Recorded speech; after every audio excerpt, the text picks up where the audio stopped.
kwento ng pag-ibig, kwento ng pag-asa, at mga kwento ng buhay dito sa Barangay Love Stories.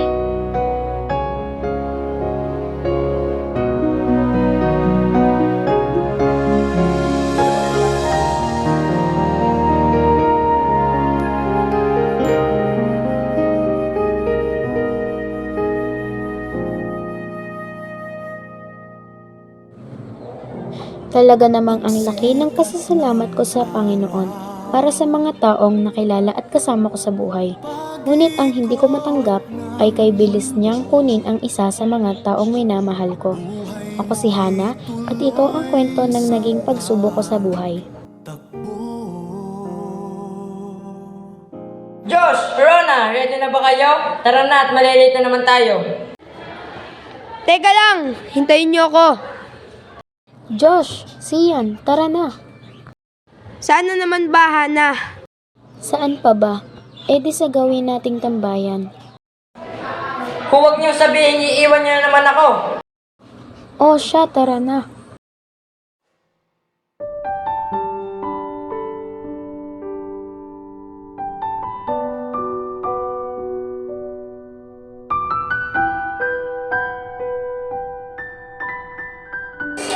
Hindi ko na kaya. Ang hirap na ng buhay ko. Pagsubok lang yan, Sian. Huwag mo masyadong problemahin ang iyong buhay. Hindi mo maintindihan, Diyos. Palibhasa, hindi mo danas ang pinagdadaanan ko. Hindi sa ganon, Sian. Pinapahiwatig mo bang mas madali ang buhay mo kaysa sa akin? Isipin mo ang gusto mong isipin. Basta wala akong ginagawang masama. Tama na nga yan. Ano ba? Para kayong mga batang nag-aaway dyan. Makaalis na nga. Bahala kayo dyan.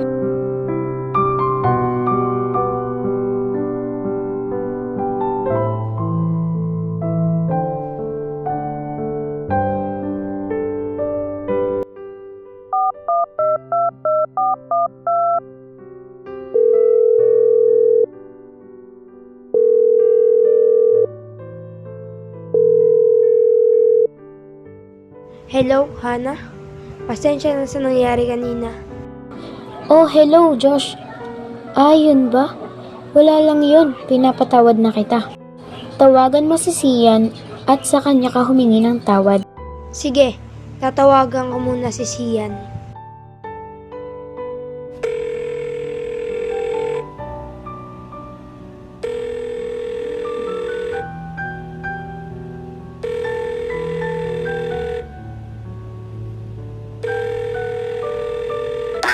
The number you have dialed is not in service at this time. Hana, hindi sinasagot ni Sian ang aking tawag. Ganun ba? Baka kailangan niya ng space. Hayaan na muna natin siya.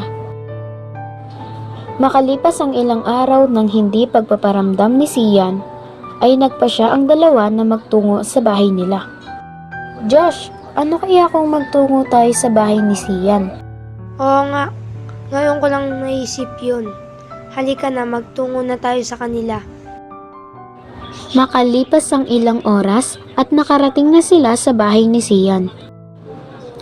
Nakakapagtaka, bakit ang daming tao sa kanila? Wala namang may kaarawan. Halika, magtungo tayo sa loob upang malaman natin kung ano ang meron. Nagtungo na sila sa loob ng bahay at doon na nila nalaman na si Sian ay pumanaw na. Kaya pala hindi niya sinasagot ang ating tawag.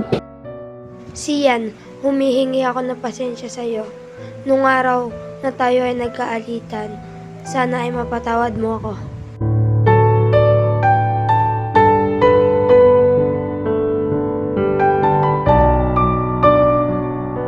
Tita, nakikiramay po ako sa pagkawala ni Sian. Ganon din po ako, tita. Hindi ko lubos maisip na mangyayari ito sa aking anak. Hindi ko agad nasabi sa inyong tungkol dito dahil gusto ko na kayo mismo ang makaalam.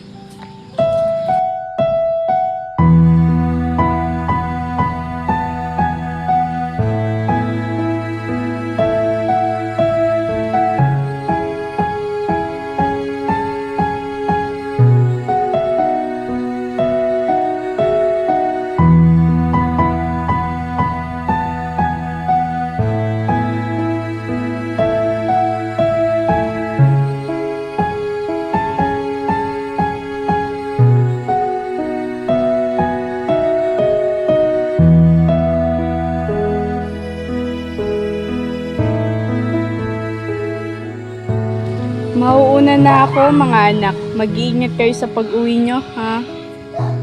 Opo, tita.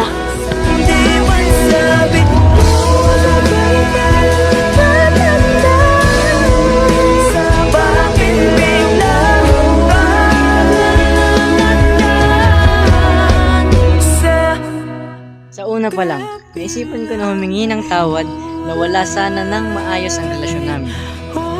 Josh, huwag mo nang sisihin ang sarili mo. Lahat tayo ay may kasalanan dito.